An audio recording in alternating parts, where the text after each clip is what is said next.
MI Music turi management ya Vestina and Dorcas. Iyo ni brand dukorana nayo nkuko Sauti Sol igira management ikagiramo abahanzi benshi ari muri Sauti Sol. Yego. Iyo umuhanzi abyutse akarigurira yego ntabwo bibazwa management ya Sauti Sol. Yego. Agomba kugira vie privée tukanayubaha. Yego.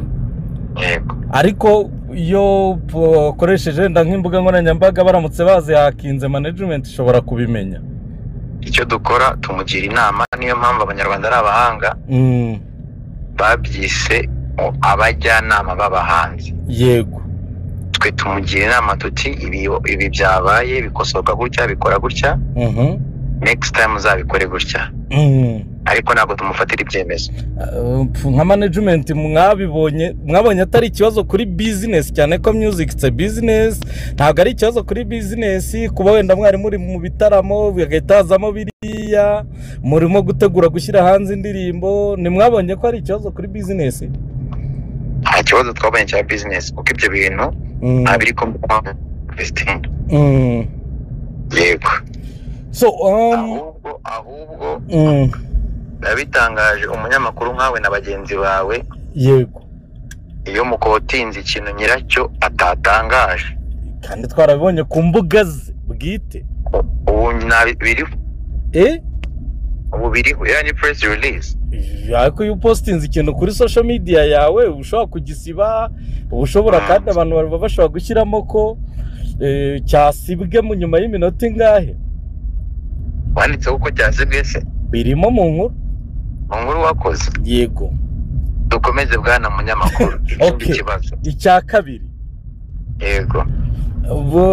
Ubwo narebye ubwo narebesheje andi maso mu ndege mwaje wazanye na Dorcas Vestina ayahe maso ariko ayahe maso amaso ya kane yaje uyo yagira he aba mu ku kibuga cy'indege aba mwirugu abahe aba ni ijisho ry'umunyamakuru ryongera kuyo dusanganywe Fuga baza. Ikibazo cyanjye twakubonye ku kibuga cy'indege na Dorcas Vestina ntiyarahari.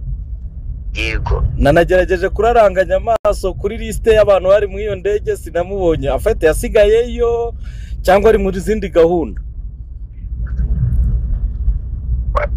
Amategeko y'abagenzi batega indege ahamya ko abantu baziranye bagenda mu ndege imwe abahe. Ariko mwarazanye wenda se cyangwa ntago mwazanye? Nabazaga. Ushubijwe nta tegeko rivuga ko muzana mu ndege imwe, ariko kwa mutanazanye mwarajyanye ntibyambura kubyibazaho. Icya kabiri. Yego. Umwaje mbere undakaza nyuma, ikibazo gipfa ni ikihe? Nta na kimwe gipfa, ariko nanone icya gatatu. Yego. Umuhanzi witwa Vestina cyangwa witwa Dorcas. Icyo agomba byase si ibitaramo n'indirimbo. Yego. Akabikora aho ari ashaka. Yemerewe no kuvuga ngo ngiye kuruhuka akagenda. Yego. Ikizima nuko nta mezi 3 yashira utabonye igihangano kandi cyiza. Yego. Aho niho turebera. Ariko se donc yarasigaye byonyine. None ikibazo mbaza bwana munyamakuru. Uri mwibara ry'abaturage batuye u Rwanda. Ndimo kwibaza ku mustari wacu ari mu Rwanda ntari mu Rwanda. Araho ashaka. Unsubije se mwarazanye ntimwazanye? Araho ashaka. Nanjye ngendana nabo nshaka igihe nshakiye. Yego. Yego. Ntago mwazanye ariko. Kandi ndi kukubwira ngo nta mategeko agenga abagenzi bagenda mu ndege. Yego.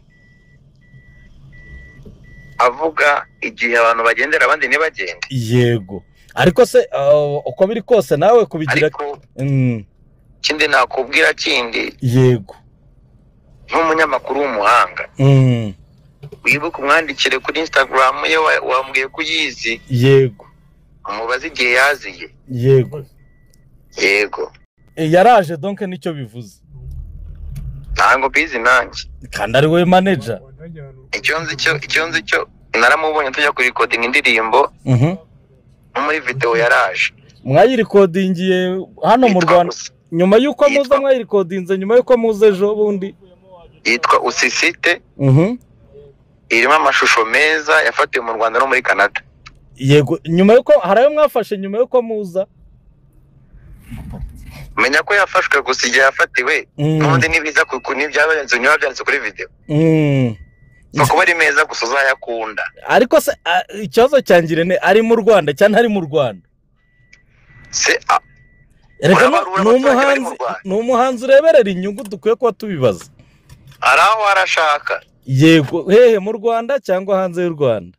Naho ntangaza kubwo impamvu z'umutekano ndabonamo muri wo muri benshi. Mvuga warisha vuga wari murange. Noneho ko mutarazanye ari strategy yo kugira ngo umutekano w'uburinzwe. Nkibona ukuntu mwese muraramenye. Yego, nifuje ko aho umuhanzi wanjye ari. Yego, bikomeza ari ibanga. Yego, kandi ibyo mbifite mu nshingano kubwo kurinda amakuru y'umuhanzi nkorana nawe. Yego, ara indirimbo irasohoka ryari?